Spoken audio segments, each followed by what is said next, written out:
이 맥은 동맥입니다. 지금 드시던 약을 당장 버리십시오, 전하. 어의 15이 열흘째 머리를 조아리며 손을 놓아버린 자리였습니다. 누더기 도포를 걸친 10살짜리가 들어서더니 임금의 손목을 잡고 눈을 감고 딱 3번 숨을 쉬고는 그 말을 내뱉었지요. 방 안이 싸늘하게 굳었습니다. 그런데 이 소년이 독을 알아본 건 이번이 처음이 아니었습니다. 구독과 좋아요를 눌러주시고 어디서 듣고 계신지 댓글에 남겨주세요. 그곳으로 사랑과 행복을 가득 담아 보내드리겠습니다.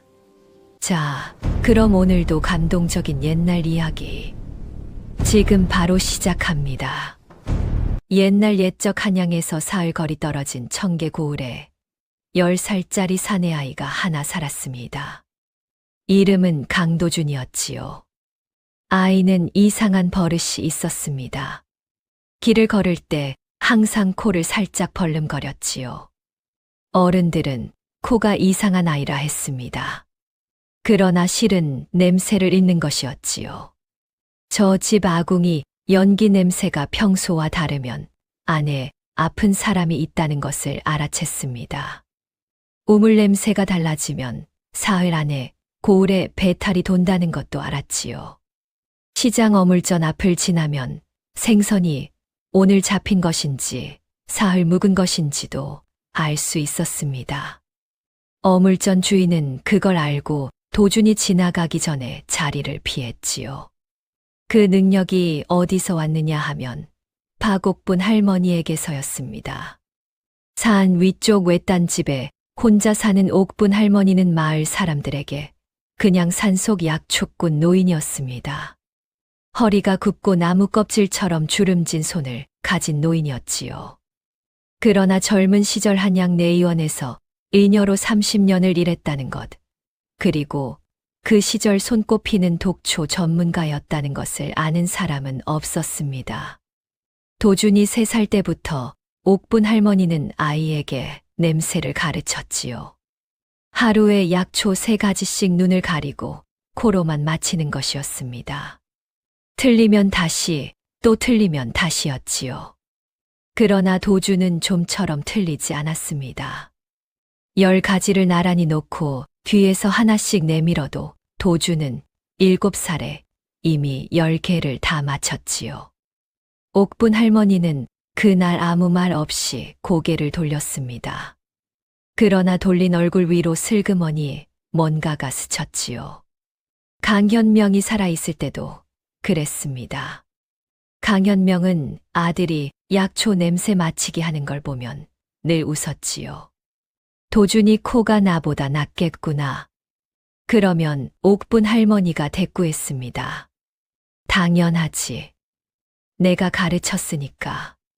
강현명이 처형된 건 도준이 7살 되던 해 겨울이었습니다. 죄명은 왕자 독살 미수. 그런데 진실은 이러했지요.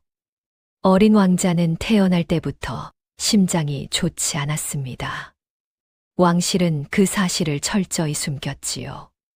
그해 겨울 왕자가 갑작스럽게 숨을 거두자 내의원 수의 이진우가 발 빠르게 움직였습니다. 강현명이 올린 처방전에 독이 들어있었다는 거짓 기록을 만든 것이었지요. 왜 왕자가 죽었느냐고 추궁할 임금의 시선을 강현명에게 돌리면서 동시에 자신이 오래 경쟁자로 여기던 강현명을 제거하는 일석이조였습니다. 강현명은 의술 실력이 뛰어났고 임금의 총애를 받을 가능성이 컸으니까요. 강현명은 끝까지 억울함을 주장했지만 아무도 귀 기울이지 않았습니다. 30년 궁을 지킨 수의 이진우의 말과 한낱 어이의 말 가운데 임금이 어느 쪽을 믿었겠습니까? 처형날 아침 강현명은 포승줄에 묶인 채로 마지막으로 7살 도준의 머리를 쓰다듬었습니다. 손이 차가웠지요. 도준아, 사람을 살리는 사람이 되어라. 그것이 전부다. 그 말과 낡은 의서 한 권을 쥐어주고 끌려갔습니다. 강현명이 처형된 후 도주는 옥분 할머니 집에서 지냈습니다. 아버지가 생전에 그리 부탁해 두었던 것이었지요. 도주는 그 의서를 3년 동안 품에 안고 잠들었지요. 아버지의 빼곡한 필체가 거기 있었으니까요. 그런데 의서에는 이상한 점이 있었습니다. 초저우가 적힌 페이지가 마지막 줄부터 흔적도 없이 잘려 있었지요. 도주는 3년 동안 그 찢긴 자리를 볼 때마다 아버지가 무언가를 남기려다 남기지 못한 것 같은 기분을 느꼈습니다. 그것이 무엇인지는 몰랐지요. 마을에서 도준의 삶은 고단했습니다. 독살범 자식이라는 딱지가 붙어 있었으니까요. 낮에는 장터에서 물건을 살 수도 없었고, 마을 사람들은 마주치면 돌을 던지기 일쑤였습니다. 또래 아이들도 지나치면서 진흙을 튀겼지요. 그런데 이상한 일이 있었지요. 밤마다 고을 뒷길로 사람들이 찾아왔습니다. 낮에 돌을 던지던 그 사람들이었지요. 아무도 모르게 와서 작은 목소리로 부탁하는 것이었습니다. 아이야, 우리 아이가 열이 사흘째 안 내려서 한 번만 봐줘. 어머니 손마디가 2달째 부어있는데 아무한테도 말 못하겠고 포졸한테 걸리면 어떡하냐.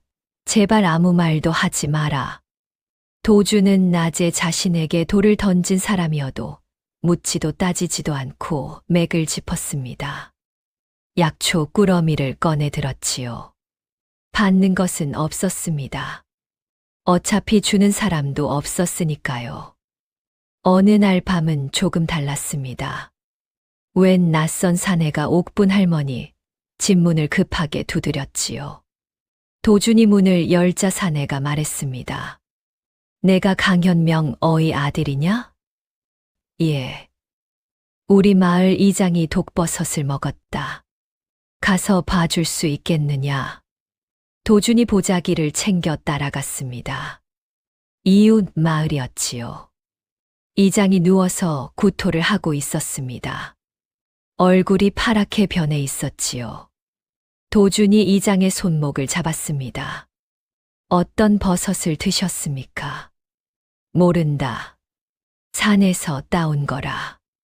도준이 이장의 구토물 냄새를 맡았습니다. 그리고 창문을 열어달라 하고 바깥 공기와 비교했지요. 구토물에서 희미하게 땅 냄새가 섞인 신맛이 났습니다. 광대버섯입니다. 독성이 강하지만 빨리 처치하면 살 수 있습니다. 지금 당장 감초를 삶아서 마시게 하고 몸을 따뜻하게 해야 합니다. 이장의 부인이 황급히 감초를 찾아 부엌으로 들어갔습니다. 도준이 이장의 몸을 이불로 감쌌지요. 한 시즌 후 이장이 눈을 뜨고 말했습니다. 살았구나. 이장의 부인이 눈물을 닦으며 감사 인사를 했습니다. 그런데 이장이 주변을 두리번거리더니 낮게 말했지요. 그런데 독살범 자식이라 소문이 난 아이가 맞느냐? 도주는 그 말을 듣고 아무 대꾸 없이 보자기를 들고 일어났습니다. 밤길을 걸어 집으로 돌아왔지요. 옥분 할머니가 불도 켜지 않은 채 마루에 앉아 있었습니다. 왔느냐? 예. 힘드냐? 도준이 잠시 침묵했습니다. 할머니, 저는 왜 고맙다는 말 한마디 못 들으면서 이 일을 하는 걸까요?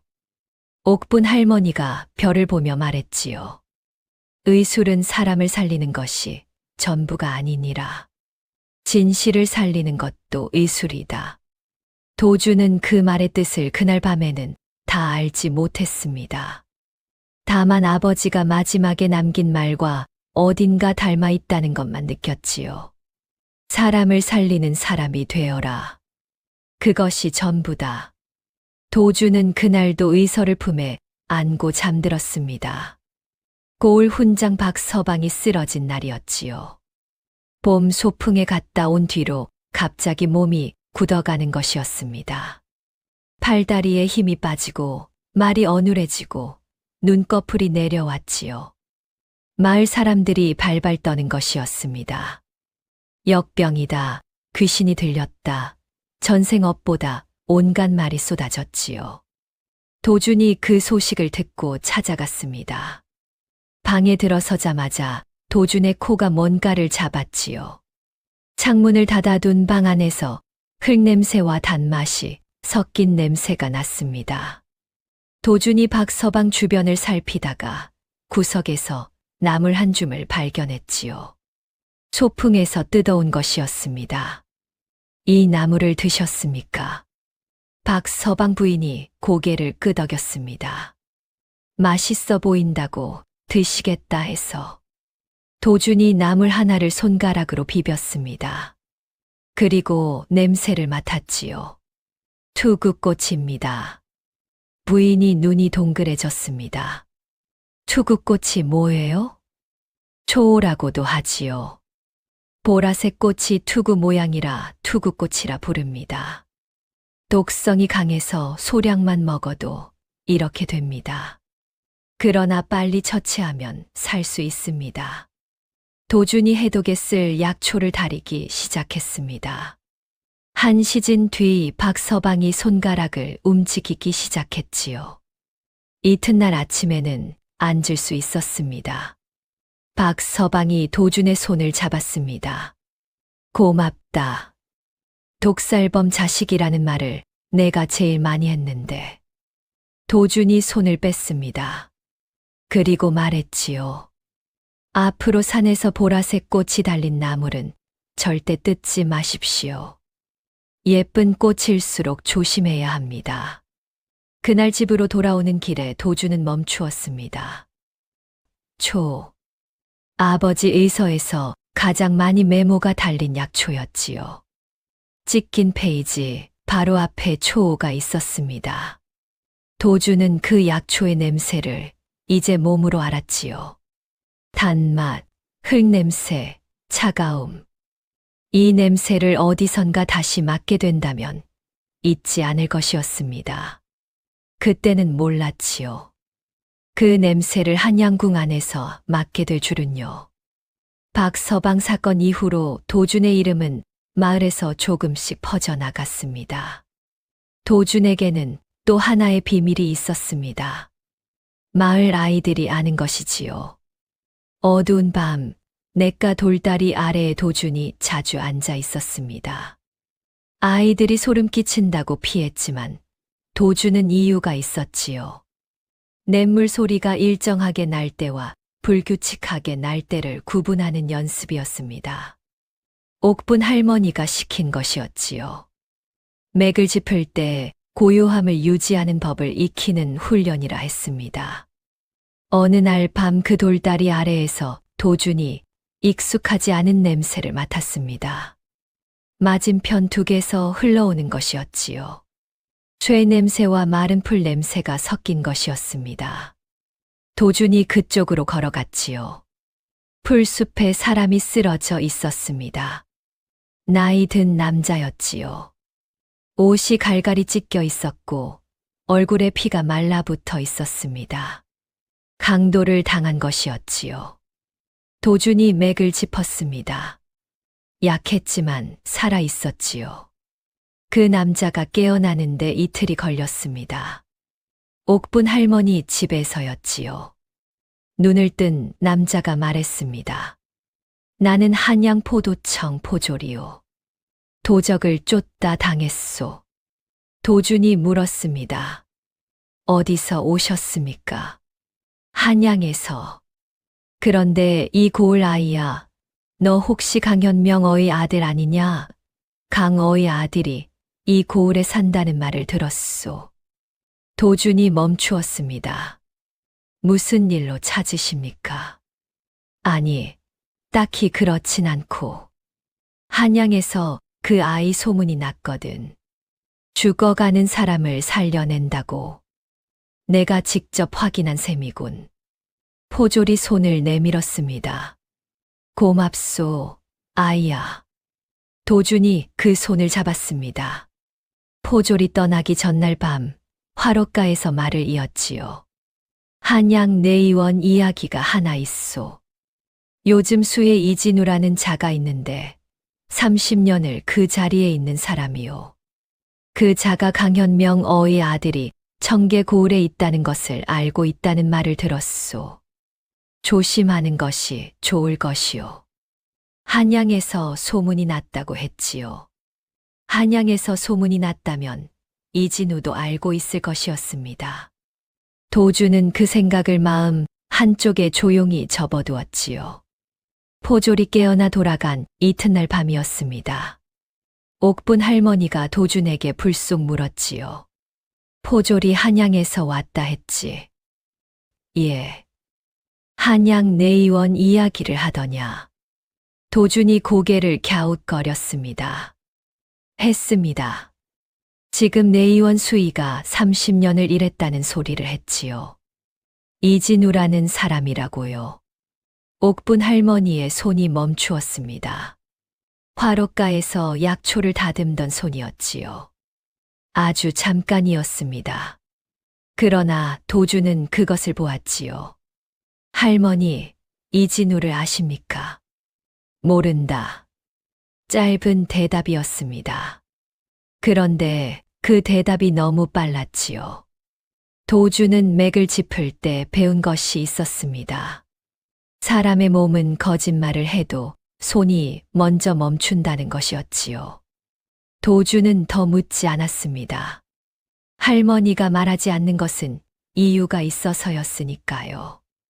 다만 그 이름, 이진우를 마음 깊이 새겨두었지요. 그 무렵 한양궁에서는 이상한 일이 하나 벌어지고 있었습니다. 내의원수의 이진우가 임금에게 약을 올리기 시작한 것이 그의 가을이었지요. 처음에는 가벼운 기침 처방이었습니다. 이상할 것이 없었지요. 환절기에 기침 한 번쯤은 누구에게나 있는 일이었으니까요. 그런데 열흘이 지나도 기침이 낫지 않았습니다. 30일이 지나자 임금의 식사가 절반으로 줄었지요. 2달이 지나자 손발에 힘이 빠지기 시작했습니다. 눈가가 거뭇하게 꺼지고 입술이 마르고 걸음걸이가 느려졌지요. 내의원 어이들이 번갈아가며 진맥했습니다. 고개를 갸웃거리고 처방을 바꾸고 또 바꾸었지요. 그런데 바꿀 때마다 이진우가 최종 검토 서명을 하고 나면 임금의 상태는 나아지기는커녕 조금씩 더 나빠졌습니다. 이진우는 항상 태연했지요. 전하 다소 희귀한 증세이옵니다. 조금만 더 기다리시면. 임금이 2달째 병석을 지키는 동안 조정이 술렁이기 시작했습니다. 대신들이 이진우에게 몰려들었지요. 이진우는 그들 하나씩에게 귓속말을 했습니다. 전하의 상태가 심각하다고 이번 기회에 세자를 세워야 하지 않겠느냐고요. 대신들은 고개를 주걱거렸습니다. 이진우가 30년을 함께 일한 사람들이었으니까요. 이진우의 계산은 단순했습니다. 임금이 사라지고 나이 어린 세자가 올라서면 조정을 실질적으로 쥐는 것은 신뢰받는 원로 대신들이었지요. 그 중에서도 건강한 임금을 30년 곁에서 모셔온 어이 이진우 자신이 누구보다 유리한 자리에 있을 것이었습니다. 이진우의 손에는 항상 배곡 손잡이 약통이 들려 있었습니다. 연꽃 문양이 새겨진 작은 통이었지요. 이것을 약재 점검 도구라 했습니다. 이진우는 3년 전 왕자가 죽던 해부터 그 통을 항상 들고 다녔지요. 약재를 담고 확인하는 도구로서였습니다. 주변 사람들은 그것이 수희의 직업적 습관이려니 생각했지요. 그러나 그 약통 안에 무엇이 들어있었는지, 그리고 배곡이 무엇을 기억하는지는 아무도 알지 못했습니다. 내금위 장교 오석이 이진우를 의심하기 시작한 것은 어느 가을 새벽이었습니다. 그날 새벽 오석은 침전 근처를 순찰하다 이진우가 약재 창고에서 나오는 것을 보았습니다. 수희가 새벽에 창고에 드나드는 것이 이상하지는 않았지요. 그러나 이진우의 손에 든 백옥 약통이 들어갈 때와 나올 때 달랐습니다. 들어갈 때는 비어 보였는데 나올 때는 묵직해 보였지요. 오석이 시선을 느꼈는지 이진우가 고개를 돌렸습니다. 그리고 환하게 웃었지요. 오 장교, 일찍 나왔구나. 그게 전부였습니다. 돌아서서 가버렸지요. 오석은 그 뒷모습을 보며 무언가 얼음처럼 차가운 것이 등을 타고 내려가는 느낌을 받았습니다. 그 의심은 사실 3년 전부터였지요. 강현명이 처형되던 날 오석은 형장을 지키는 병졸이었습니다. 강현명의 얼굴을 처음부터 끝까지 보았지요. 겁에 질린 얼굴이 아니었습니다. 울거나 빌지도 않았지요. 다만 이상하게도 담담했습니다. 무언가를 포기한 사람의 얼굴이 아니라 무언가를 믿고 있는 사람의 얼굴이었지요. 자신이 죽어도 언젠가 진실이 나올 것이라 믿는 것 같은 그런 얼굴이었습니다. 오석은 그 얼굴을 3년 동안 잊지 못했습니다. 임금이 열흘째 자리를 털고 일어나지 못하고 어의 15이 모두 손을 놓아버린 날 밤이었습니다. 오석은 침전 밖을 지키면서 안에서 이진우가 약을 올리는 소리를 들었지요. 쨍그랑 약사발이 내려지는 소리, 그리고 임금이 넘기는 소리. 오석은 주먹을 쥐었습니다. 증거가 없었습니다. 직위도 낮았지요. 이진우는 30년을 이궁에서 보낸 사람이었습니다. 그의 말을 뒤집을 수 있는 사람은 없었지요. 그때 오석의 귀에 보고 하나가 들어왔습니다. 한양에서 사흘 거리 떨어진 청계고을에서 10살짜리 아이가 광대버섯 중독자를 살렸다는 소문이었지요. 포졸도 못 잡은 역병 환자를 셋이나 일으켰다는 말도 있었습니다. 고을 사람들이 혀를 내두른다 했지요. 오석은 그 보고를 받아들고 한참 생각했습니다. 10살짜리, 강씨 성을 가진 아이, 청계고을, 강현명이 청계고을 출신이었습니다. 오석이 청계고을로 향하기 전날 밤이었습니다. 오석은 3년 전 기록을 마지막으로 한 번 더 꺼내봤습니다. 강현명의 처방전이었지요. 이진우의 검토 서명 옆에 날짜가 적혀 있었습니다. 처방을 올린 날보다 이진우가 서명한 날이 하루 빨랐지요. 처방을 올리기 전에 이진우가 먼저 봤다는 뜻이었습니다. 어떻게 그게 가능했을까요? 오석은 그것을 생각하다 한 가지 경우의 수를 찾았습니다. 처방전 초안이었지요. 어이들은 정식 처방전을 올리기 전에 초안을 작성했습니다. 그 초안이 수의의 책상을 먼저 거쳤다면 이진우가 서명보다 먼저 내용을 알 수 있었지요. 그리고 수정할 수도 있었습니다. 오석은 기록 보관함을 다시 뒤졌습니다. 3년 전 초안이 아직 있었지요. 그런데 강현명의 초안이 없었습니다. 이진우가 가져간 것이었지요. 결정적이었습니다. 초안이 사라진 것 자체가 이진우가 무언가를 지운다는 증거였지요. 그러나 오석은 여전히 증거를 내밀 자리가 없었습니다. 임금은 병석에 누워 있었고 이진우는 임금의 주치의로 날마다 침전을 드나들었습니다. 오석이 이진우를 고발하면 이진우의 30년 인맥이 즉각 반격할 것이었지요. 오석 혼자서는 어떻게도 할 수 없었습니다. 그래서 청계고을로 향한 것이었지요. 강현명의 아들.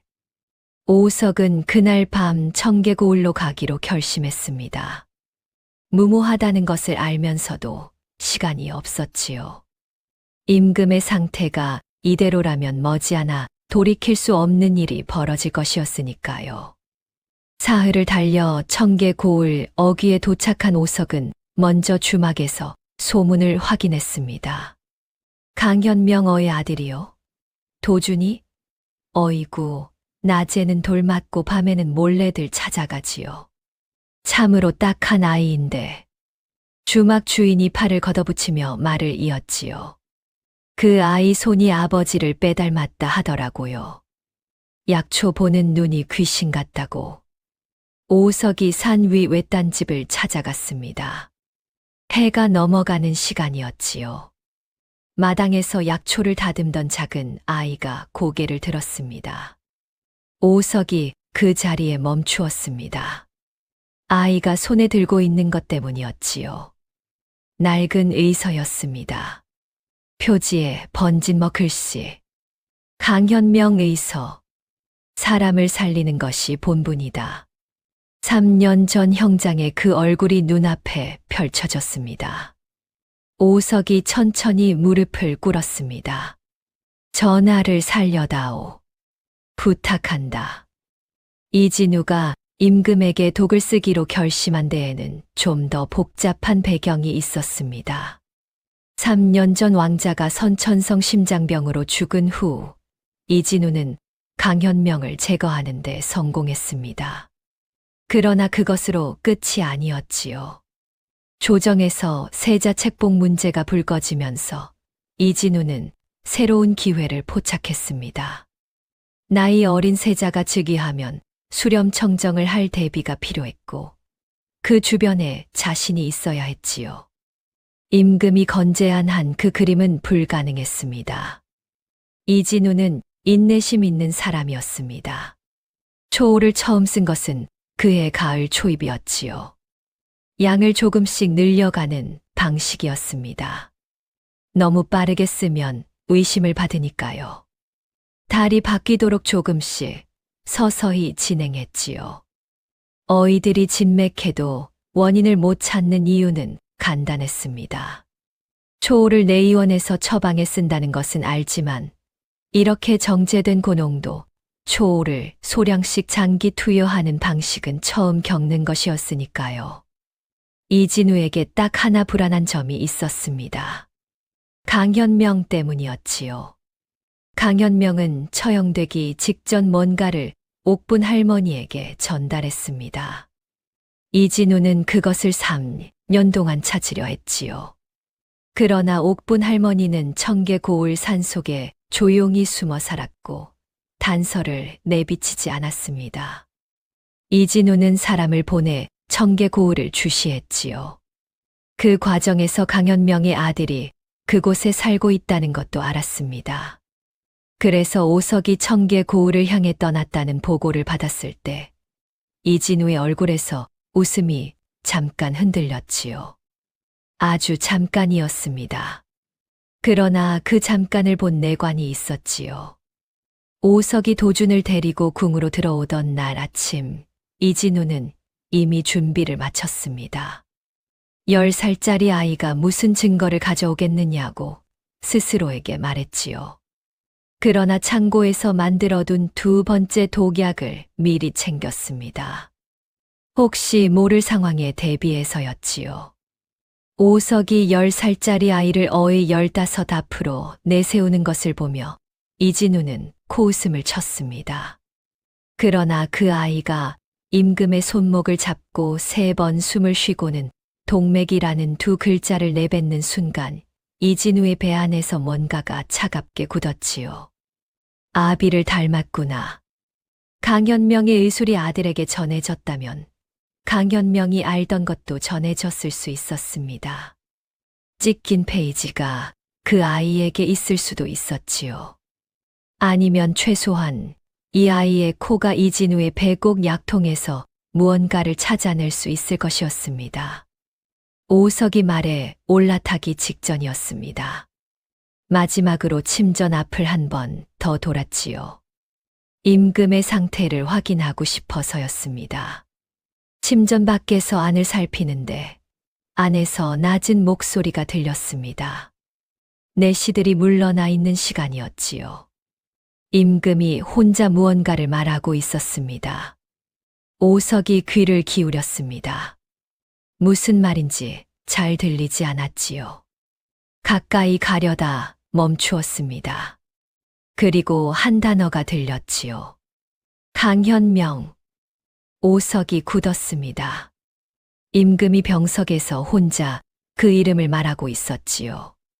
무엇을 말하는지는 들리지 않았습니다. 기도인지 독백인지 알 수 없었지요. 그러나 그 이름을 부르고 있다는 것 자체가 오석에게는 충분했습니다. 임금은 3년 동안 그 이름을 잊지 않고 살아온 것이었지요. 오석이 발길을 돌렸습니다. 말에 올라탔지요. 채찍을 들었습니다. 강현명. 내가 내 아들을 데리고 오겠다. 도준이 고개를 들었습니다. 군복을 입은 어른이 자신 앞에 무릎을 꿇고 있었지요. 도준은 그런 일을 살면서 한 번도 겪어본 적이 없었습니다. 돌이 날아오거나 침이 날아오는 건 익숙했지만 이런 건 처음이었지요. 도준이 오석의 얼굴을 천천히 보았습니다.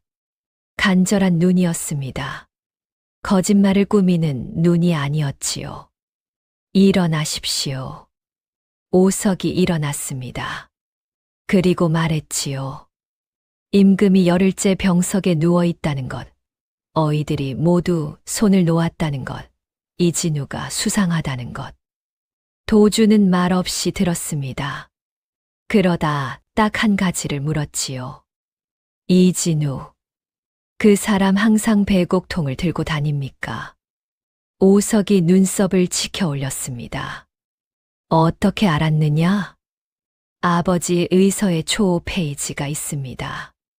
거기에 메모가 많았는데 마지막 줄부터 페이지가 잘려있지요. 그 잘린 자리에 아마 배곡에 대한 이야기가 있었을 겁니다. 오석이 굳었습니다. 무슨 뜻이냐? 초오는 정제 방법에 따라 특수한 냄새가 생기는데 그 냄새를 잡아두는 게 배곡입니다. 이진우가 배곡통을 들고 다닌다면 확인할 것이 있습니다. 그때 뒤에서 옥분 할머니의 목소리가 들렸습니다. 도준아. 언제 나왔는지 할머니가 문 앞에 서 있었지요. 할머니의 눈이 오석을 잠깐 훑었습니다. 오석도 할머니를 보았지요. 두 사람 사이에 무언가가 흘렀습니다. 서로 처음 보는 사이인데 눈빛이 낯설지 않은 것 같았지요. 도주는 그것을 눈치채지 못했습니다. 가려느냐? 가야 합니다. 위험해. 압니다. 돌아오지 못할 수도 있어. 도준이 의서를 들고 말했습니다. 아버지가 이걸 제게 남긴 이유가 있을 겁니다. 옥분 할머니가 오래 도준을 보았습니다. 그러다 낮게 말했지요. 가거라. 그 한마디였습니다. 한양까지는 사흘 길이었습니다. 오석의 말 뒤에 올라탄 도준은 가는 내내 내의원에 대해 물었지요. 약재 창고 구조, 임금 처방을 올리는 순서, 이진우가 하루 중 어느 시간에 침전을 드나드는지. 오석은 아는 것을 모두 말해 주었습니다. 둘째 날 밤이었습니다. 주막에서 하룻밤을 묵게 되었지요. 도준이 마루에 앉아 의서를 펼쳤습니다. 초 페이지를 보며 찢긴 자리를 손끝으로 더듬었지요. 오석이 옆에 앉았습니다. 아버지가 그 페이지를 직접 뜯었겠느냐? 도준이 고개를 저었습니다. 아닙니다. 아버지라면 이걸 뜯을 이유가 없습니다. 누가 가져간 것이겠지요. 그런데 이 의서가 아버지 손에서 제 손으로 바로 왔으니 아버지가 미리 빼서 다른 곳에 맡긴 거겠지요. 어디에? 모릅니다. 오석이 말없이 있었습니다. 도준이 의서를 덮고 하늘을 보았지요.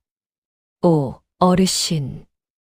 아버지는 처형 전날 밤에 무엇을 하셨는지 아십니까? 오석이 잠시 생각했습니다. 나는 형장을 지킨 병졸이었을 뿐이라. 처형 전날 밤은 몰랐다. 다만 형장에서 본 내 아버지 얼굴만큼은 기억한다. 어떤 얼굴이었습니까? 무서워하지 않는 얼굴이었다. 그게 3년 동안 내 마음에 걸렸지. 진짜 죄인은 그런 얼굴을 하지 않거든. 궁 앞에 도착한 건 이른 아침이었습니다. 국문을 지나는 순간 도준의 코가 먼저 움직였지요. 양 냄새, 향 냄새, 그을음 냄새가 겹겹이 깔려 있었습니다. 도준은 그것을 하나씩 걸러냈지요. 그 아래에서 아주 희미하게 낯선 냄새 하나가 걸렸습니다. 뭔가 단맛이 나면서 흙냄새가 섞인, 그러면서도 어딘가 차가운 냄새였지요. 도준은 그 냄새를 기억해 두었습니다. 의서에서 어딘가 본 것 같은 냄새였지요. 내의원 앞에 이르렀을 때였습니다. 마침 안에서 나오던 이진우가 오석 뒤에 선 도준을 보고 걸음을 멈췄지요. 기름진 얼굴에 눈꼬리가 처진 사람이었습니다. 겉으로는 순해 보이는데 눈동자만은 빠르게 움직이고 있었지요. 그리고 웃었습니다. 오 장교, 이 아이가 누구요? 전하의 병을 살피러 데려왔습니다. 이진우의 눈이 도준을 훑었습니다. 도준은 그 눈을 피하지 않았지요. 이진우의 손에 든 백옥 약통이 보였습니다. 새벽 창고에서 나올 때 오석이 보았다고 한 바로 그것이었지요. 도준은 약통을 한 번 보고 이진우의 얼굴을 다시 보았습니다. 이진우가 웃음을 유지했지요. 10살짜리를, 오 장교, 농담이 심하시오. 농담이 아닙니다. 짧은 침묵. 이진우가 비켜서며 말했습니다. 어디 해봐라. 그 목소리가 너무 편안했습니다. 당황한 기색이 전혀 없었지요. 도준은 그 편안함을 느끼며 침전으로 걸어갔습니다. 이것은 쉽지 않겠다는 것을 직감했지요. 침전에 들어서자 도준의 코가 다시 일했습니다. 양 냄새 아래에서 아까 국문 앞에서 맡은 그 냄새가 더 강하게 났지요. 단맛, 흙냄새, 그리고 차가움. 도준은 그것을 기억 속에서 뒤졌습니다. 의서의 어느 페이지였을까요? 임금이 이부자리에 반쯤 일어나 앉아 있었습니다. 얼굴이 창백했지만 눈빛은 날카로웠지요. 아직 정신은 살아 있었습니다. 이 아이는 누구냐? 청계고을에서 온 강도준이라 하옵니다. 전하의 맥을 한번 짚어봐도 되겠사옵니까? 임금이 손을 내밀었습니다. 내시들이 막으려 했지만 임금이 눈짓으로 비켰지요. 도준이 임금의 손목을 잡았습니다. 맥을 짚으면서 동시에 임금의 손 냄새를 맡았지요. 양 냄새가 심하게 배어 있었습니다. 그 아래에서 그 낯선 냄새가 났지요. 단맛, 흙냄새, 차가움. 그 순간 의서의 한 페이지가 머릿속에 펼쳐졌습니다. 아버지가 붉은 먹으로 밑줄을 그어둔 대목이었지요. 초좌우 극소량씩 장기 투여 시 5장을 서서히 훼손. 겉으로는 일반 병증으로 오인됨. 도준이 임금을 보았습니다. 이 맥은 동맥이옵니다. 지금 드시던 약을 당장 버리십시오, 전하. 방 안이 얼어붙었습니다. 이놈이 감히. 내시가 소리쳤습니다. 오석이 앞을 막아섰지요. 임금이 도준을 보았습니다. 오래 보았지요. 확신하느냐? 예, 전하. 초중독입니다. 이 독은 소량씩 오래 투여되면 처음에는 기침, 다음엔 무기력, 그 다음엔 마비로 이어집니다. 지금 전하의 순서가 그렇습니다. 침묵이 길었습니다. 임금이 옆에 놓인 약사발을 내려다보았지요. 약을 치워라. 내시가 굳어버렸습니다. 전하, 그 약을 안 드시면 치우라 하였다. 침전을 나온 뒤 도준은 오석과 함께 내의원 회랑을 걸었습니다. 도준이 걸으면서 코를 움직였지요. 꽁 입구에서부터 맡았던 그 낯선 냄새가 회랑 어딘가에서 더 짙게 났습니다. 여기서 멈추십시오. 오석이 멈추었습니다. 도준이 회랑 한쪽 기둥 옆에서 냄새를 맡았지요. 기둥 아래 틈새에 서였습니다. 손가락으로 그 자리를 건드려 보았지요. 아주 미세한 가루가 묻어났습니다. 도준이 혀에 올렸습니다. 초입니다. 이쪽으로 지나다닌 사람이 있습니다. 오석이 주변을 살폈지요. 이 회랑은 약재 창고로 이어지는 길이다. 그리고 수라간으로도 이어지지요? 오석이 고개를 끄덕였습니다. 도준이 말했지요. 약으로만 독을 투여하는 것이 아닐 수 있습니다. 수라간도 확인해야 합니다. 수라간에서 도준은 한 가지를 찾아냈습니다. 임금의 식사에 넣는 소금 단지가 2개였지요. 하나는 일반 소금이었고 하나는 조미용 소금이라 표시되어 있었습니다. 도준이 조미용 소금을 혀에 올렸지요. 간이 맞지 않았습니다. 단맛과 함께 목 뒤에서 뭔가 뻑뻑한 것이 남았지요. 이 소금을 누가 가져왔습니까? 수라간 상궁이 나인 하나를 가리켰습니다. 도준이 그 나인을 보았지요. 나인이 눈을 피했습니다. 이 소금은 어디서 가져온 것입니까? 네. 내의원에서 좋은 소금이라고 주던데요. 내의원에서 수라간으로. 경로는 확인되었지요. 도준이 오석에게 부탁했습니다. 저 나인의 이동 경로를 며칠만 지켜봐 달라고요. 오석이 이틀에 걸쳐 그 나인을 추적했습니다. 매일 아침 수라간에서 침전으로 갈 때 가까운 길을 놔두고 내의원 회랑을 돌아오는 것이 확인되었지요.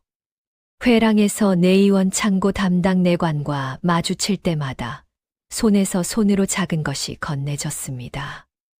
이진우의 지시를 받은 내관이 독이 섞인 가루를 나인에게 전달하고 있었던 것이었지요. 이틀 뒤 도준이 오석에게 말했습니다.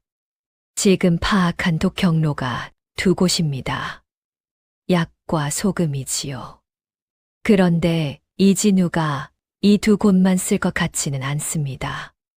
반드시 하나가 더 있을 겁니다. 오석이 이 말을 짚었습니다. 어떻게 이런 것을 10살짜리가. 아버지 의서에 초우 중독 증례가 17가지 나옵니다. 제가 3살 때부터 읽은 책입니다. 오석이 도준을 보았습니다. 그리고 처음으로 헛웃음을 냈지요. 도준이 계속 말했습니다. 수라간 소금을 바꿔야 합니다. 그리고 임금의 약은 제가 직접 짓겠습니다. 어이들이 가만히 있겠느냐. 아버지를 알고 계신 어이가 있을 것입니다. 먼저 그 분을 찾겠습니다. 오석이 고개를 끄덕였습니다. 그렇게 하자. 그런데 도준아. 예. 이진우는 내가 이것들을 알아낼 것이라 생각하고 있을지도 모른다. 도준이 걸음을 멈추고 오석을 보았습니다. 알고 있습니다. 처음 마주쳤을 때 이진우의 눈이 저를 훑었지요. 당황하지도 놀라지도 않았습니다. 저를 이미 알고 있었다는 뜻이고 대응할 준비가 되어 있다는 뜻입니다. 그래도 계속하겠느냐? 증거가 없으면 진실이 없는 것이나 마찬가지입니다.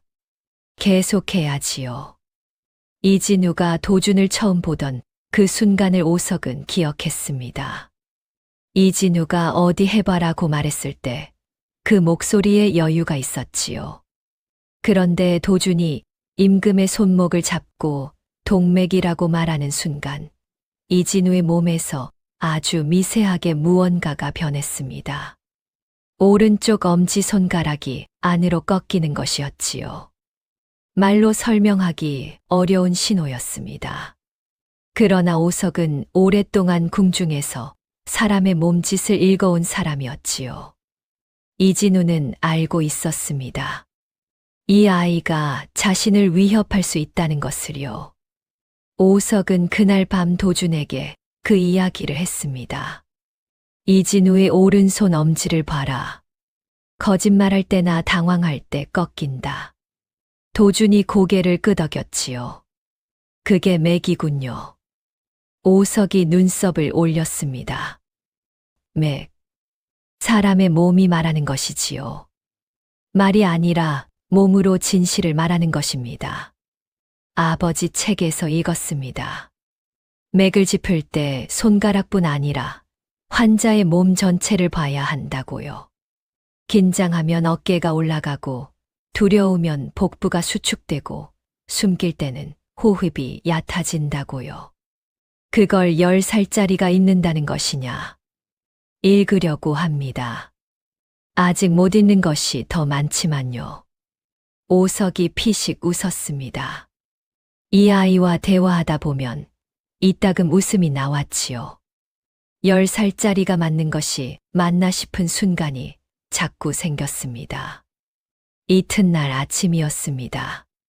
도준이 임금의 침전을 살피다가 이상한 것을 발견했지요. 베개였습니다. 베개 솔기 한쪽이 다른 쪽보다 색이 조금 달랐습니다.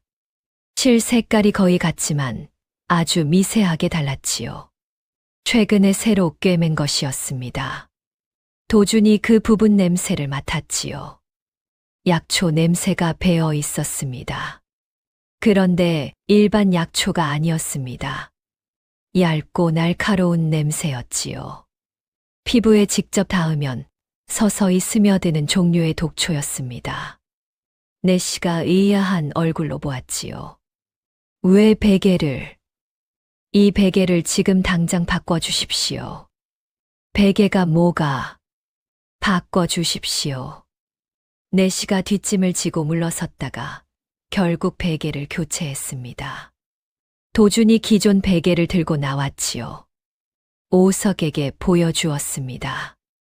경로가 둘이 아닙니다. 셋이었습니다. 약, 소금, 그리고 베개입니다.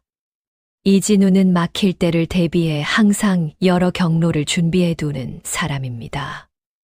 오석이 눈을 감았습니다. 이진우는 매우 오래 준비한 사람입니다. 한 경로가 막혀도 다음이 이미 준비되어 있습니다. 저는 이 사람이 아버지를 제거하는데도 이렇게 여러 경로를 썼을 것이라 생각합니다. 오석이 베개를 보았습니다. 그리고 말했지요. 이것도 증거로 쓸 수 있겠느냐? 이 솔기 안에서 독초 성분이 나오면 됩니다. 아버지를 아는 어이를 찾으면 확인해 줄 수 있을 것입니다.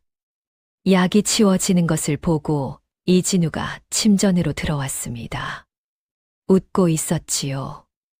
아까와 똑같이 편안하게 웃고 있었습니다. 전하, 어찌 약을 치우라 하셨습니까? 그 약이 지금 전하를 버티게 해주고 있사온데. 이 아이가 동맥이라 하였소. 이진우가 도준을 보았습니다. 그 눈에 무언가가 스쳤지요.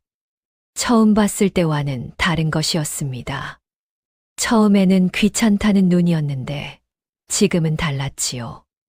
뭔가를 계산하는 눈이었습니다. 전하, 소신이 30여 년을 내의원에서 일했습니다. 이 아이의 진단이 틀렸다고 장담하옵니다. 근거를 가져오너라. 이진우가 굳었습니다. 그러나 이내 고개를 숙였지요. 예, 전하. 도준이 임금 앞에 다시 무릎을 꿇었습니다. 소신에게도 시간을 주십시오. 사흘이면 됩니다. 임금이 이진우와 도준을 번갈아 보았지요. 사흘을 준다. 둘 다 증거를 가져오너라. 침전 밖으로 나서는 순간 이진우가 도준 옆에 나란히 걸었습니다. 그리고 낮게 말했지요. 주변에 들리지 않는 목소리로요. 아이야, 내 아버지가 어떻게 됐는지 알지? 알고 있습니다.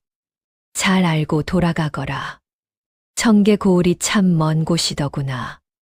청계고을이 먼 곳이라고. 이진우가 청계고을을 알고 있었습니다.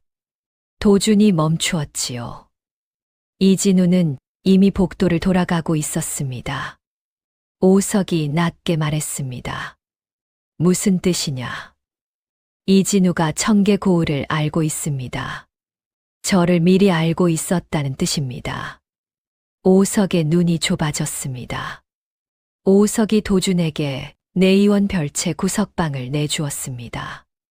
도준은 짐을 내려놓기가 무섭게 약재 창고와 회랑을 오가며 궁 안의 냄새 지도를 머릿속에 그리기 시작했지요. 며칠째 약재 창고를 드나들던 어느 날이었습니다. 나이 많은 어이 하나가 도준에게 말을 걸었지요. 어이가 도준을 위아래로 훑으며 물었습니다. 내가 강현명의 아들이냐? 예. 어이가 잠시 말이 없었습니다. 그러다 낮게 말했지요. 들어오너라.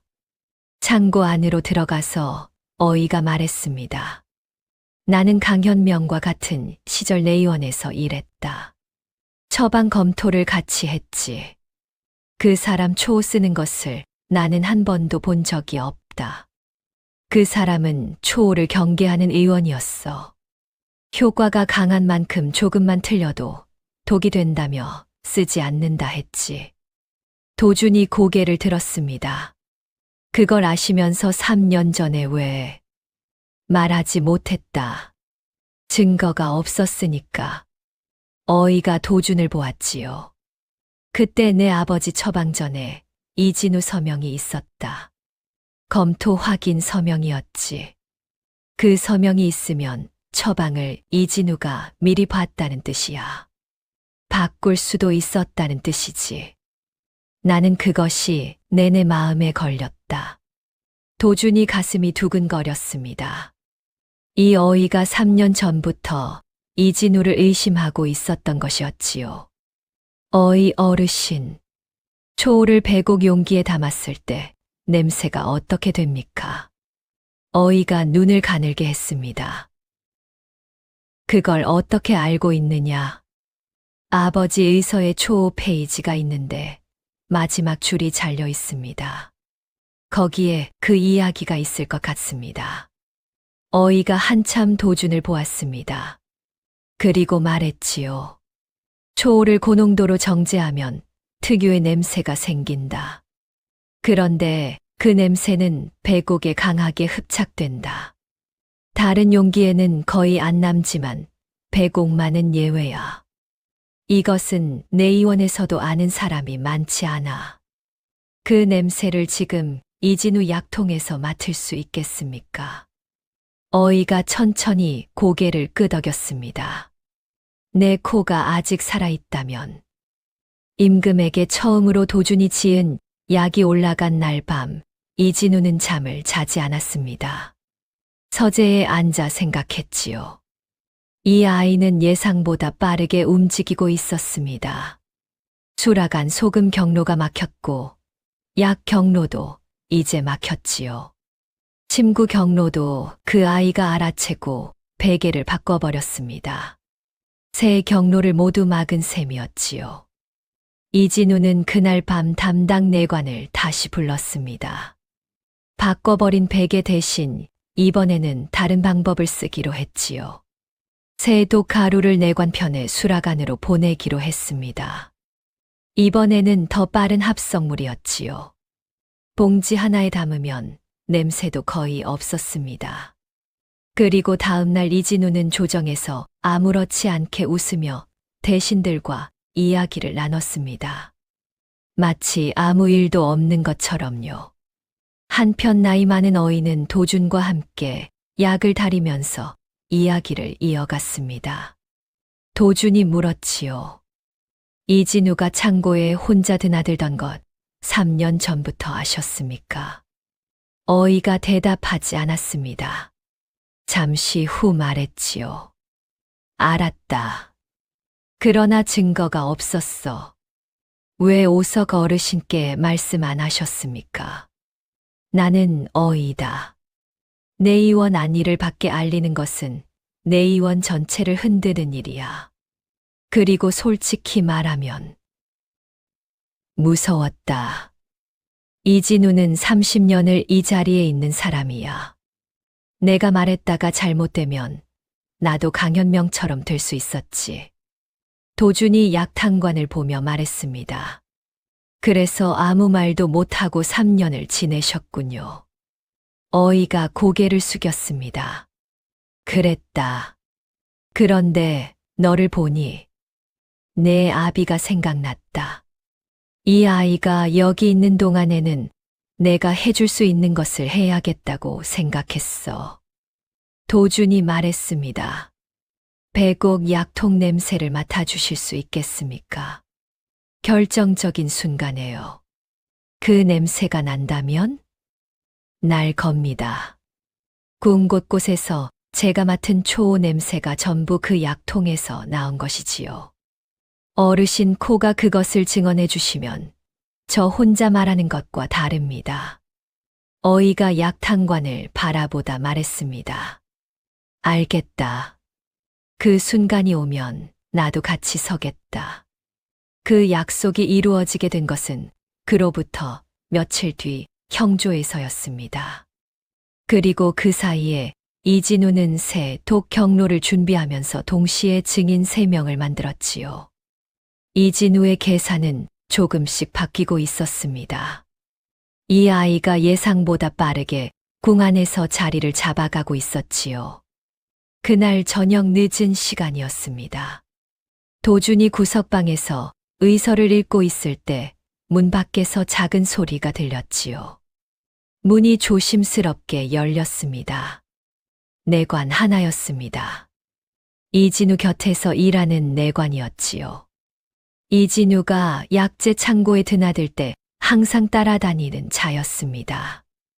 내관이 도준을 보며 말했지요. 아무도 없는 것을 확인하고 왔습니다. 도준이 의서를 내려놓았습니다. 무슨 일입니까? 내관이 발을 동동 구르다 말했지요. 나는 수의 어른이 시키는 대로 했습니다. 수라간에 가루를 전달한 것도 나고 베개 솔기를 다시 꿰맨 것도 나지요. 수의 어른이 말씀하시면 거절할 수가 없었습니다. 도준이 내관을 보았습니다. 왜 지금 저한테 오신 겁니까? 내관이 입술을 떨었지요. 임금이 나아지시는 걸 봤습니다. 그리고 수의 어른이 이번에는 빠른 독을 쓰겠다고 하셨습니다. 그것을 다시 전달하라고 하셨지요. 내관이 품에서 작은 봉지 하나를 꺼냈습니다. 이진우가 준 것이었지요. 나는 임금을 죽이고 싶지 않습니다. 수의 어른이 무섭지만 이것은 아닙니다. 도준이 봉지를 받았습니다. 냄새를 맡았지요.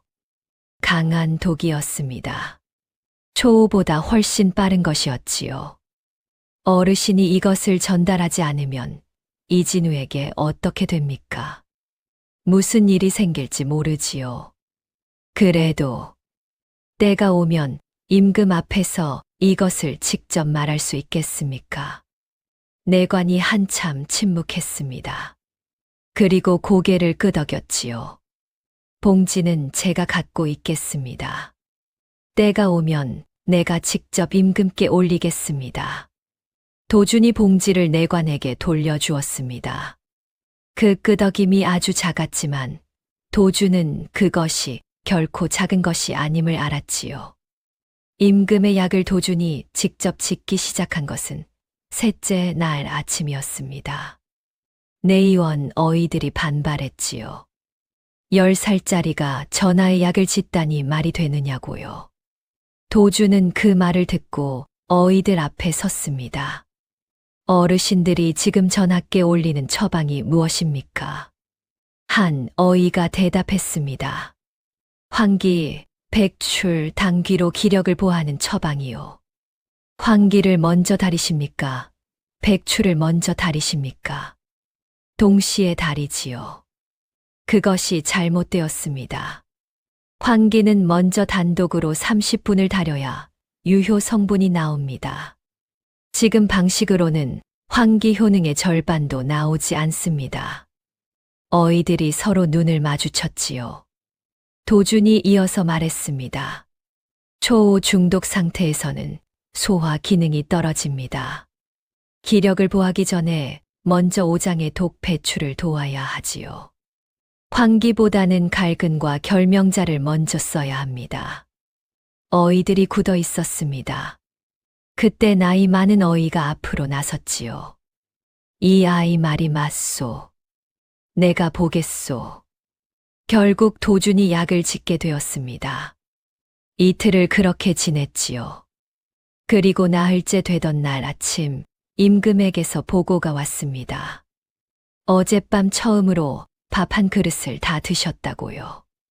열이 내렸다고도 했습니다.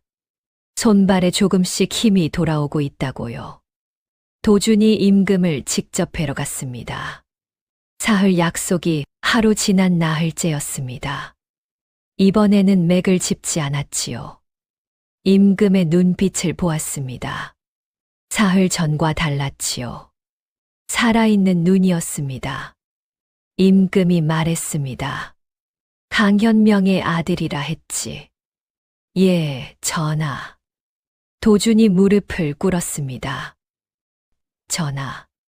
수라간 나인 한 명이 내의원 회랑을 경유하고 있사옵니다. 소신이 직접 경로를 확인한 것이 나흘째이옵니다. 그 나인을 잠시 바꿔주시면 독 경로 하나가 막힙니다. 임금이 잠시 도준을 보았습니다. 그리고 말했지요. 그리하라. 수라간 경로가 막히고 약도 도준이 짓기 시작하자 이진우는 닷새째에 다가왔습니다. 이번에는 조용히 도준과 단둘이 이야기하고 싶다고 했지요. 오석이 방문 앞에 서 있는 상태에서 이진우가 방으로 들어왔습니다. 이진우가 방 안을 한번 둘러보더니 낮게 말했습니다. 아이야, 솔직하게 이야기해도 되겠느냐? 도준이 아무 말도 하지 않았지요. 무서우냐? 아니요. 거짓말하지 마라. 겁이 나는 것이 당연하지. 겁이 안 난다고 하지 않았습니다. 무섭냐고 물으셔서 아니라고 한 것입니다. 이진우가 잠시 멈추었습니다. 무서운 것과 겁이 나는 것이 다르냐? 무서운 건 느끼는 것입니다. 겁이 나는 건 그것 때문에 멈추는 것이지요. 이진우가 잠시 도준을 보았습니다. 그러더니 말을 이었지요. 영리한 아이라는 건 나도 알았다. 내 아버지를 봐왔으니까.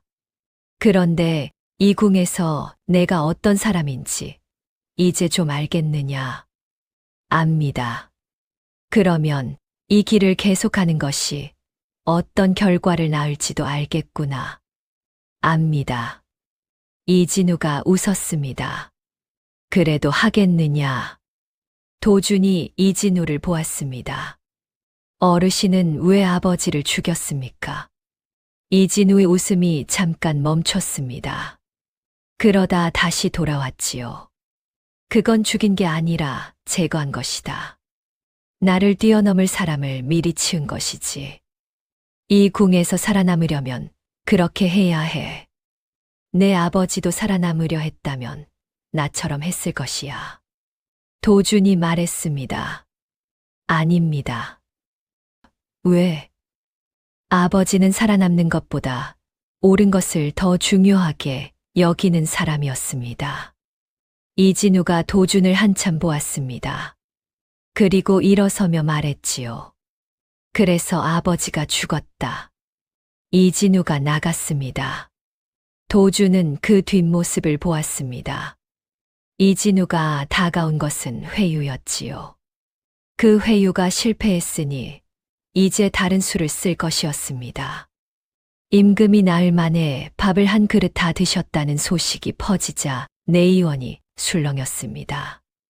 어이들이 도준의 약조제 방식을 보려고 창고 앞에 몰려들었지요. 나이 많은 어이가 하나씩 설명해 주었습니다. 환기 단독 전탕법, 초우 중독 시갈근, 우선 처방 등등이었지요. 어이들이 고개를 끄덕거렸습니다. 몇은 수첩에 받아 적기도 했지요. 한 젊은 어이가 물었습니다. 이것을 어디서 배웠습니까? 도준이 대답하지 않으려다 말했지요. 아버지가 쓴 책에서요. 강현명 어이의 책을 말하는 것입니까? 예. 방 안이 잠시 조용해졌습니다. 그 이름이 내의원에서 오래 금기어에 가까웠으니까요. 젊은 어이가 말했습니다. 그분의 처방 기록이 내의원에 남아 있습니다. 그런데 대역죄인의 기록이라 하여 봉인되어 있지요. 누구도 꺼내 보지 않았습니다. 도준이 그 말을 들으며 생각했습니다. 봉인된 기록에 뭔가 더 있을 수 있습니까? 3년 전 그분이 올린 처방들이 다 들어 있습니다. 왕자가 돌아가시기 전 몇 달치 처방도요. 그 처방들이 남아 있다면 아버지가 초우를 단 한 번도 쓰지 않았다는 것을 확인할 수 있었지요. 도주는 오석에게 그 이야기를 했습니다. 봉인된 기록을 꺼내려면 임금의 명이 필요합니다. 임금께 부탁해야 합니다. 아직 그 사이가 아니지 않느냐. 도준이 고개를 저었습니다. 임금은 아버지를 처형한 후로도 마음이 편치 않으셨던 것입니다. 이미 그 사이입니다. 임금에게 요청이 올라갔습니다. 봉인 해제를 하루 앞둔 저녁이었습니다. 임금이 도준을 조용히 불렀습니다. 침전 안에 둘만 있었지요. 임금이 말했습니다. 강현명. 그 이름을 짐은 3년 동안 매일 생각했다. 도준이 고개를 들었습니다. 잠에서 깨면 제일 먼저 그 이름이 떠올랐지. 짐이 옳은 결정을 했는가 하는 질문과 함께 도준이 아무 말도 하지 않았습니다. 임금이 계속 말했지요. 처형 전날 밤 강현명이 짐에게 편지를 올렸다. 초호에 대해 적혀 있었지. 그런데 짐은 그 편지를 이진우에게 검토를 맡겼다. 이진우가 말했지. 범인이 마지막으로 증거를 없애려 한다고. 짐은 그 말을 믿었어. 도준의 손이 잠깐 굳었습니다. 그 편지는 어떻게 됐습니까? 이진우가 가져갔다. 처리하겠다고. 도준이 눈을 감았습니다. 아버지가 마지막으로 쓴 편지였지요. 초호에 대한 내용이었고 이진우를 향한 고발이었습니다. 그것이 바로 이진우 손에 들어간 것이었지요. 그리고 아버지는 그것이 사라질 것을 알면서도 썼을 것입니다. 임금에게 닿지 않더라도 흔적을 남기기 위해서였지요. 그래서 옥분 할머니에게 찢긴 페이지를 따로 남긴 것이었습니다. 도준이 눈을 떴습니다. 전하, 아버지는 알고 있었습니다. 그 편지가 전달되지 못할 것을요. 그래서 따로 증거를 남겼습니다. 찢긴 페이지가 그것이지요. 임금이 오래 도준을 보았습니다. 짐이 틀렸을 수 있다는 것을 짐은 알고 있었다. 그러나 인정하는 것이 두려웠지. 임금이 틀렸다는 것을 인정하면, 인정하지 않으면 진실이 사라집니다. 조용했습니다. 임금이 고개를 숙였습니다. 임금이 고개를 숙이는 것을 도준은 처음 보았지요. 짐이 이진우의 말이 아니라 강현명의 편지를 먼저 읽었어야 했다. 도준이 무릎을 꿇었습니다.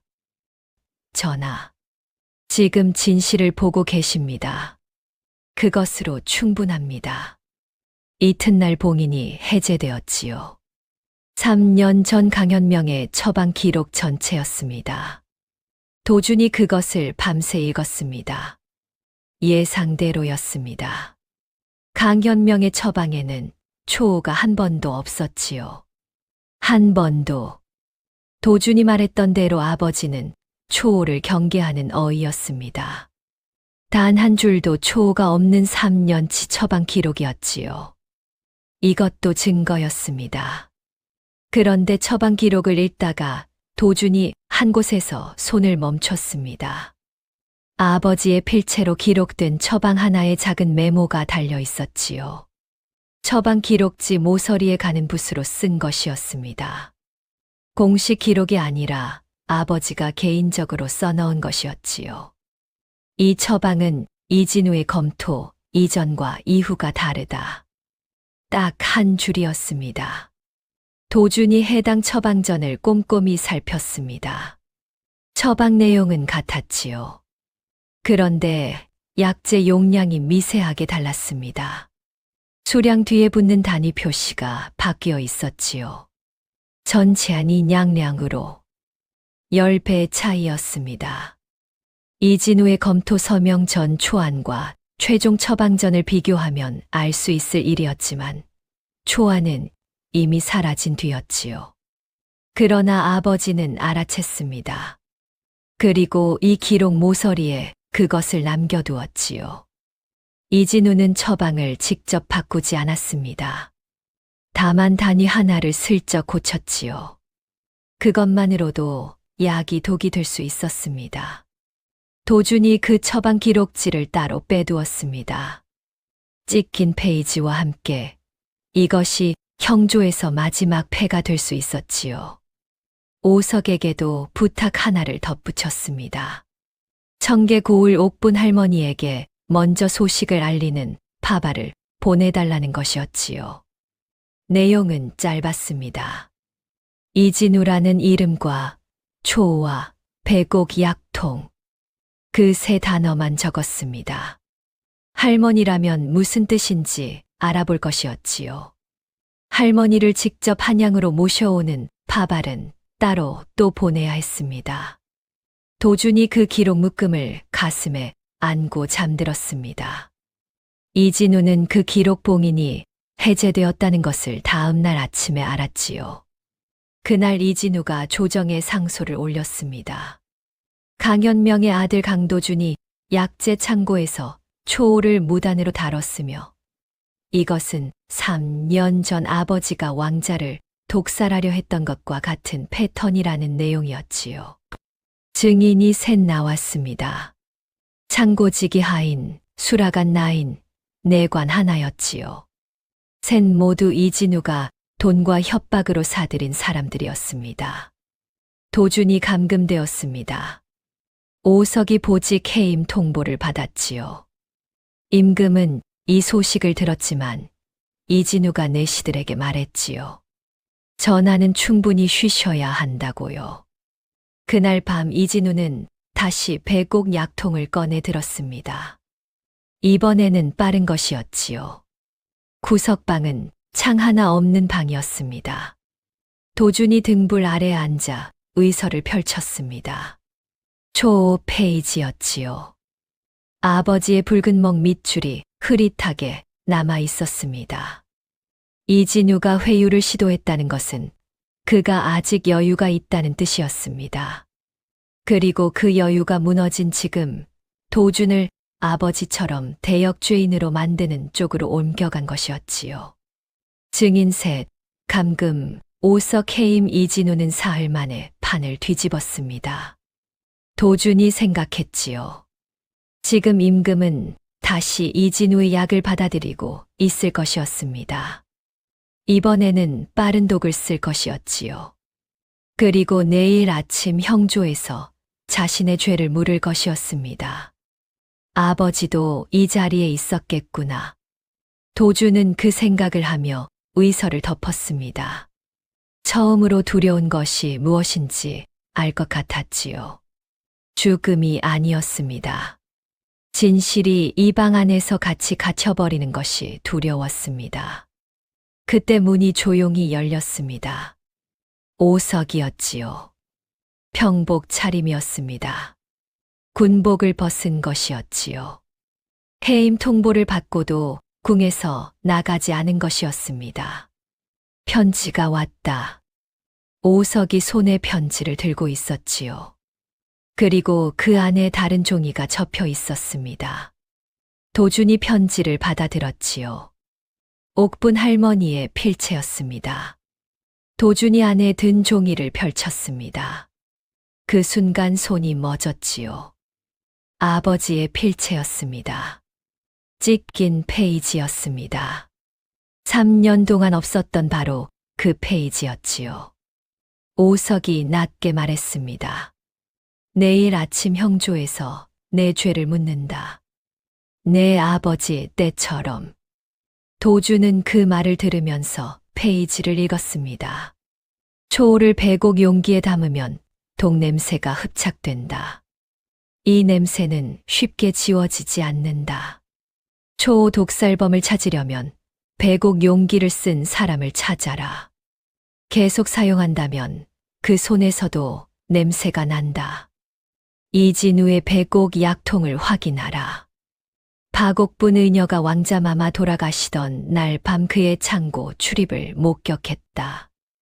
도준의 눈이 멎었습니다. 아버지가 3년 전에 이미 알고 있었던 것이었지요. 옥분 할머니가 이진우의 창고 출입을 목격했고 아버지는 그 사실을 이 페이지에 적어 남겼습니다. 처형되기 전 이 페이지만 뜯어서 옥분 할머니에게 맡겼지요. 이것이 자신의 손에서 사라지면 이진우가 찾아서 없애버릴 테니까요. 아버지는 언젠가 누군가 이것을 쓸 날이 올 것이라 믿었습니다. 편지 말미에 옥분 할머니의 말이 적혀 있었지요. 내가 할 수 있다. 나는 증언할 수 있다. 나는 3년 전 강현명에게서 이 페이지를 직접 받았고 왕자마마가 돌아가시기 전날 밤 창고 앞에서 이진우가 혼자 나오는 것을 내 눈으로 봤다. 도준이 눈을 들었습니다. 오석이 보고 있었지요. 할 수 있겠느냐? 할 수 있습니다.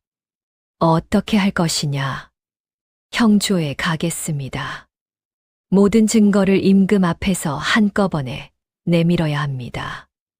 오석이 고개를 끄덕였지요. 임금이 오실지 모른다. 옵니다. 왜 그렇게 생각하느냐? 임금은 아버지의 이름을 3년 동안 잊지 못했다고 했습니다. 그 말은 자신이 틀렸을지도 모른다는 것을 알고 있다는 뜻입니다. 그런 사람은 2번은 외면하지 않습니다. 오석이 한참 도준을 보았습니다. 10살짜리가 아버지 책에서 배웠습니다. 맥을 짚을 때 손끝이 아니라 마음으로 짚으라고요. 사람의 맥에는 겉이 아니라 속이 나온다고요. 오석이 자리에서 일어났습니다. 그리고 품에서 무언가를 꺼내 도준에게 내밀었지요. 내금이 패였습니다. 해임된 오석에게는 이제 아무 쓸모도 없는 것이었지요. 혹시라도 내가 형조 문 앞에서 막히면 이걸 보여라. 아직 이것을 회수해 가지 않았다. 도준이 패를 받았습니다. 손이 떨렸지요. 그러나 꽉 쥐었습니다. 밤이 깊었습니다. 도준이 구석방에 앉아 찢긴 페이지를 다시 읽었지요. 아버지가 이것을 쓴 건 처형 전날 밤이었습니다. 끌려가기 하루 전 밤이었겠지요. 떨리는 손으로 썼을 것이었습니다. 그러나 필체가 흔들리지 않았지요. 아버지다웠습니다.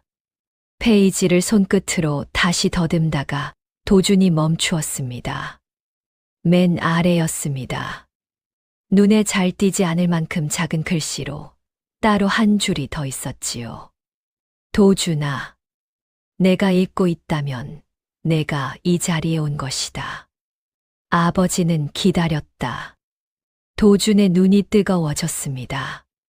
아버지는 이 페이지를 읽는 사람이 자신의 아들이 될 수도 있다고 생각했던 것이었지요. 그래서 이 한 줄을 남긴 것이었습니다. 옥분 할머니에게 맡기면서 부탁했을 것이었지요. 언젠가 도준이 이것을 필요로 하는 날이 오면 전해달라고요. 할머니는 그 부탁을 3년 동안 지켰습니다. 도준이 페이지를 오석에게 건넸습니다. 오석이 마지막 줄을 읽었습니다. 그리고 고개를 돌렸지요. 눈가가 붉었습니다. 무겁겠구나. 오석이 낮게 말했습니다. 압니다. 두렵지 않으냐. 도준이 페이지를 접었습니다. 아버지가 기다렸다고 했습니다. 아버지가 기다린 자리에서 도망가면 안 되지요. 오석이 도준을 물끄러미 보았습니다. 만약 임금이 오지 않으시면 어떻게 할 것이냐. 형조 대신들이 이진우 편이라면. 도준이 말했습니다. 옥분 할머니가 있습니다. 할머니는 3년 전 그날 밤을 직접 보셨습니다. 그리고 그 냄새를 아는 어이 어르신도 있지요. 증언 2개와 찢긴 페이지 하나면 뒤집을 수 있습니다. 확신하느냐? 아버지도 확신하지 못했을 겁니다. 그래도 이 페이지를 남겼지요. 도준은 자리에서 일어나 방 안을 2바퀴 걸었습니다. 옥분 할머니가 가르쳐 준 것이었습니다. 아주 급박하거나 두려울 때 몸을 움직이면 머릿속이 정리된다고요. 과연 2바퀴를 걷고 낮아 떨리던 손이 조금 잠잠해졌지요. 도준이 생각을 정리했습니다. 증거 찢긴 페이지, 단위 조작 메모, 나이 많은 어이의 코, 옥분 할머니의 직접 목격 증언, 강현명의 처방 기록 3년치. 이 5가지가 임금 앞에서 동시에 제시되어야 했지요. 하나씩은 뒤집힐 수 있었습니다. 5이 한꺼번에 나오면 달랐지요. 그런데 문제가 있었습니다. 옥분 할머니가 아직 청계고을에 있었지요. 한양까지 오려면 사흘이 걸렸습니다. 파바를 보내 모셔오더라도 내일 아침 형조에는 맞지 않았지요. 도준이 오석에게 말했습니다. 할머니를 지금 당장 모셔 올 수 있겠습니까? 말을 가장 빠르게 보내도 하루 반은 걸린다. 그러면 형조를 하루 미뤄야 합니다. 이진우가 내일 아침으로 잡아두었다. 임금이 오시면 하루를 미룰 수 있습니다. 임금이 오신다고 확신하느냐? 도준이 고개를 끄덕였습니다. 봉인된 처방 기록을 아무 조건 없이 해제해 주신 분입니다. 이미 결심이 서 있는 것이지요. 다만 계기가 필요할 뿐입니다. 오석이 자리에서 일어났습니다. 그러면 나는 지금 당장 파바를 보내겠다. 할머니가 제일 빠른 말로 달리면 내일 새벽에는 닿을 수 있다. 형조를 하루만 늦춰달라고 임금께 전해 주십시오. 도준이 찢긴 페이지를 오석에게 내밀었습니다. 이것도 맡아주십시오. 형조에서 제가 감금 상태라면 어르신이 직접 내밀어야 합니다. 오석이 페이지를 받아 품에 넣었습니다. 고개를 끄덕이고 나갔지요. 도준이 다시 앉았지요. 도준이 등불을 보며 중얼거렸습니다. 이길 수 있습니다, 아버지. 형조가 하루 미뤄진 것은 임금의 명이었습니다. 이진우가 내시에게 이유를 물었지요. 내시가 말했습니다. 청계고을에서 증인이 온다 하십니다. 이진우의 얼굴에서 웃음이 한 박자 늦게 돌아왔습니다. 청계고을에서 증인이라면 한 명밖에 없었지요. 옥분 할머니였습니다. 이진우는 그날 밤 담당 내관을 불렀습니다. 청계고을에서 오는 파발을 중간에 막을 수 있겠느냐고 했지요. 내관이 굳었습니다. 그것은 임금의 명을 어기는 것이옵니다. 이진우가 웃으며 말했습니다. 파발이 말에서 떨어질 수도 있지. 길이 험하니까. 내관이 이진우의 눈을 보았습니다. 그 눈에서 뭔가를 읽었는지 고개를 숙이고 나갔지요. 그러나 옥분 할머니는 이미 오석이 미리 보낸 별도 전령을 통해 출발해 있었습니다. 이진우가 공식 파발만 막으면 된다고 생각한 사이 다른 경로로 한양을 향해 오고 있었지요. 내관이 막은 파발에는 아무도 없었습니다. 빈 파발이었지요. 이진우가 그것을 안 것은 형조 앞에서 옥분 할머니를 보는 순간이었습니다. 그리고 그것이 이진우가 처음으로 계산을 틀린 순간이었지요. 형조 앞에 대신들이 줄지어 서 있었습니다. 이진우도 있었지요. 아침 안개가 아직 거치지 않은 시간이었습니다. 도준이 포졸에게 팔목을 잡힌 채 끌려 나왔지요. 오석이 뒤를 따랐습니다. 이진우가 도준을 내려다보며 말했습니다. 아버지보다 어리구나. 죄인이 되기에는. 그때였습니다. 형조 문이 열렸습니다. 임금이 내시 둘의 부축을 받으며 걸어 들어왔지요. 얼굴이 창백했습니다. 아직 온전한 몸이 아니었지요. 그러나 두 발로 서 있었습니다. 대신들이 일제히 무릎을 꿇었습니다. 이진우도 꿇었지요. 임금이 말했습니다. 짐이 직접 보겠다. 이진우가 고개를 들었습니다. 눈이 순간 흔들렸지요. 임금이 올 것이라 생각하지 않았던 것이었습니다.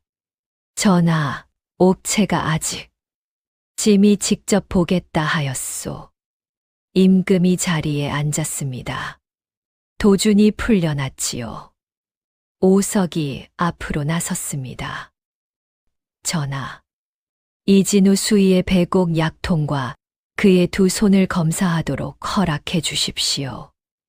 이진우가 즉각 말했지요. 무슨 근거로 수의의 신체를 검사한다는 것이요. 오석이 품에서 종이 한 장을 꺼냈습니다. 강현명 어이가 처형 전날 밤 박옥분 의녀에게 남긴 기록입니다. 이진우 수의가 초를 배곡 용기로 정제했다는 내용이 담겨 있습니다. 대신들이 술렁였습니다. 이진우가 낮고 빠르게 말했지요. 박옥분이 누구요? 3년 전 내의원에서 쫓겨난 의녀 아니요. 그 사람 말을 증거로 쓴다는 것이요? 전하, 뒤에서 목소리가 들렸습니다. 옥분 할머니였지요. 허리가 굽고 걸음이 느렸지만 두 눈이 형형했습니다. 할머니가 임금 앞에 무릎을 꿇었지요. 이진우의 얼굴이 굳었습니다. 처음으로 웃음이 사라졌지요. 전하, 소녀는 30년을 이궁의 의녀로 일하였사옵니다.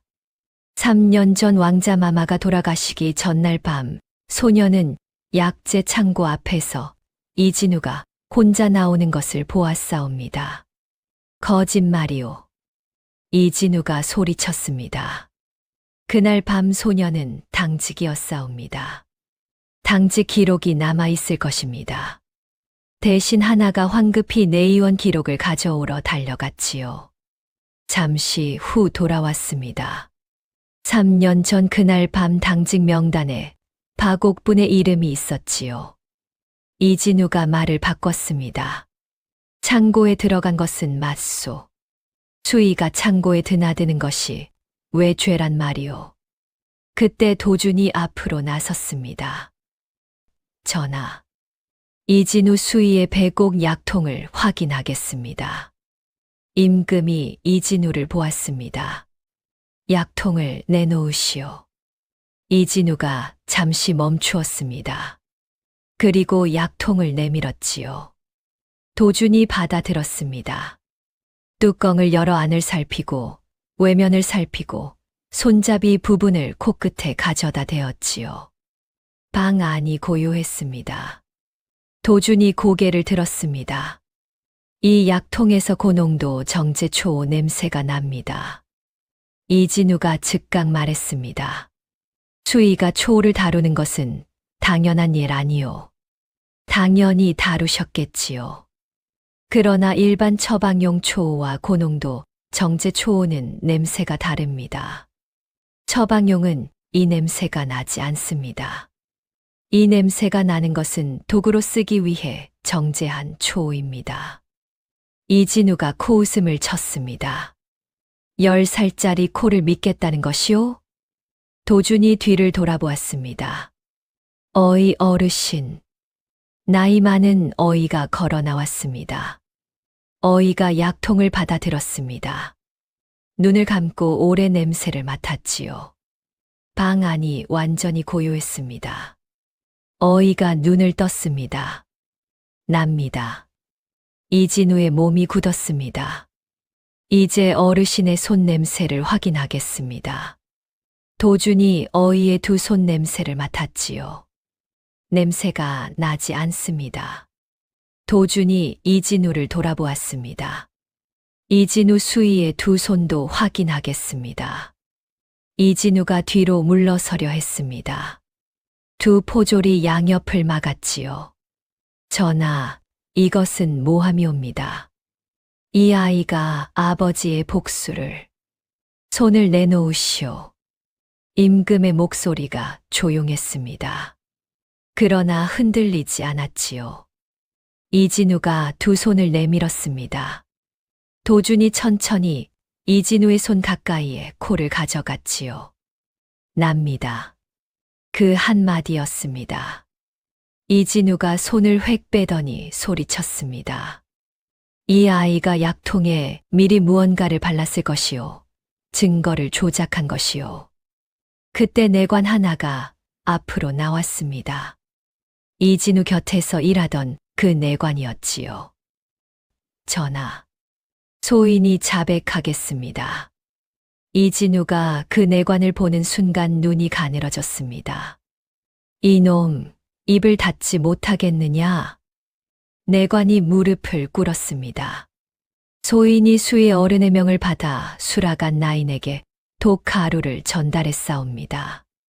전하의 베개 솔기를 다시 꿰맨 것도 소인이옵니다. 내관이 품에서 작은 봉지 하나를 꺼냈지요. 이것이 수의 어른께서 마지막으로 수라간에 전달하라 하신 것입니다. 소인이 차마 전달하지 못하고 갖고 있었지요. 나이 많은 어이가 봉지를 받아 코에 가져갔습니다. 잠시 뒤 말했지요. 부자푸드 합성물입니다. 초오보다 2배 빠릅니다. 이진우가 몸을 일으키려 했지요. 포졸 2명이 양쪽을 눌렀습니다. 전하, 이것은 모두 조작이옵니다. 소신은 30년을. 임금이 말했습니다. 30년. 그 두 글자가 방 안에 울렸지요. 30년 동안 경 곁에 있으면서 짐은 아무것도 몰랐소. 30년이란 시간이 결국 이 자리를 만들었구나. 이진우의 입이 닫혔습니다. 처음으로 할 말을 잃은 것이었지요. 도준이 기록지 한 장을 앞으로 내밀었습니다. 전하, 아버지의 처방 기록 모서리에 있던 메모입니다. 이진우의 검토 전과 후 약재 단위가 전첸에서 냥량으로 바뀌어 있습니다. 10배의 차이입니다. 아버지는 이것을 알아채고 적어두었지만 아무에게도 말하지 못했습니다. 임금이 기록지를 받아 천천히 내려다보았습니다. 임금이 돌아서서 말했습니다. 저자를 포박하라. 이진우가 끌려가면서 몸부림쳤습니다.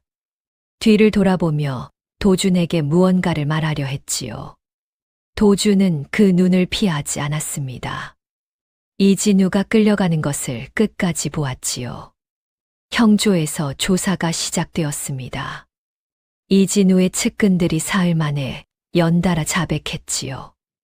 약재 창고 출입 기록이 나왔습니다. 이진우가 수락안에 전달하던 가루가 분석되었지요. 모두 초합성물이었습니다. 그리고 3년 전 기록이 다시 뒤집혔습니다. 왕자의 사인은 선천성 심장 질환이었지요. 이진우가 그것을 은폐하고 강현명의 처방전을 이용해 독살로 뒤집은 것이었습니다. 임금이 강현명의 무죄를 공식으로 선포했습니다. 그리고 임금이 도준을 불렀습니다. 방 안에 둘만 있었지요. 찜이 틀렸다. 이진우의 말을 믿고 처형 명령을 내린 것은 짐의 죄다. 그 죄를 어떻게 갚아야 할지 모르겠다. 도준이 한참 말이 없었습니다. 임금도 기다렸지요. 전하. 도준이 고개를 들었습니다. 아버지는 사람을 살리다 가셨습니다. 전하를 살린 것도 아버지가 남긴 의서입니다. 찍힌 페이지 하나가 오늘 이 자리를 만들었지요. 저는 아버지가 마지막까지 사람을 살리셨다고 생각합니다. 임금의 눈이 붉어졌습니다. 이진우는 역적으로 사약을 받았습니다. 그 끝에서도 이진우는 웃음을 지키려 했지요. 그러나 사약을 받아드는 손이 떨렸습니다. 30년의 웃음이 마지막 순간 무너졌지요. 도준에게 내의원 최연소 의원의 직이 내려졌습니다. 청계고을에 그 소식이 전해진 것은 보름 뒤였습니다. 독살범 자식이라며 돌을 던지던 마을 사람들이 말을 잃었지요. 이장이 마을 어귀에 서서 올해 하늘을 보다 말했다 합니다. 그 아이가 맞았구나. 도준은 그 소식을 한양에서 들었습니다. 내의원 의원복을 입고 처음으로 혼자 환자를 보던 날이었지요. 도준은 고개를 숙이고 다음 환자를 불렀습니다. 며칠 뒤 도준은 청계고을로 내려갔습니다. 내의원 의원복이 아니라 낡은 보자기를 등에 짊어지고요. 고을 어귀에서 옥분 할머니가 보였습니다. 여전히 허리를 굽히고 약초를 캐고 있었지요. 아무 일도 없었다는 듯이요. 도준이 달려갔습니다. 뒤에서 안겼지요. 아무 말도 없었습니다. 옥분 할머니가 천천히 허리를 폈습니다. 그리고 나무 껍질 같은 손을 도준의 머리에 얹었지요. 세상에 참으로 따뜻한 손이었습니다. 한참 그렇게 있다가 옥분 할머니가 낮게 말했습니다. 이제 알겠느냐? 의술이 무엇인지. 도준이 할머니 등에 얼굴을 묻은 채 대답했지요. 압니다. 사람을 살리는 것이 전부가 아니라 진실을 살리는 것도 의술이라고요. 옥분 할머니가 아무 말도 하지 않았습니다. 손만 천천히 도준의 머리를 쓰다듬었지요. 바람이 불었습니다. 약초 냄새가 실려왔지요. 의술은 사람을 살리는 것이 전부가 아닙니다. 진실을 살리는 것도 의술이지요. 강도준은 그날 아버지에 의서 한 권으로 임금을 살리고 3년 묵은 진실을 세상에 꺼냈습니다. 그리고 그것은 처형되는 날 아침 찢긴 페이지 하나를 남긴 한 어이의 믿음에서 시작된 것이었지요. 다음 영상을 빠르게 만나보시려면 좋아요와 구독을 눌러주세요. 지금 화면에 나오는 더 재미있는 영상들도 함께 해주세요. 그럼 모두 행복한 하루 보내세요. 감사합니다.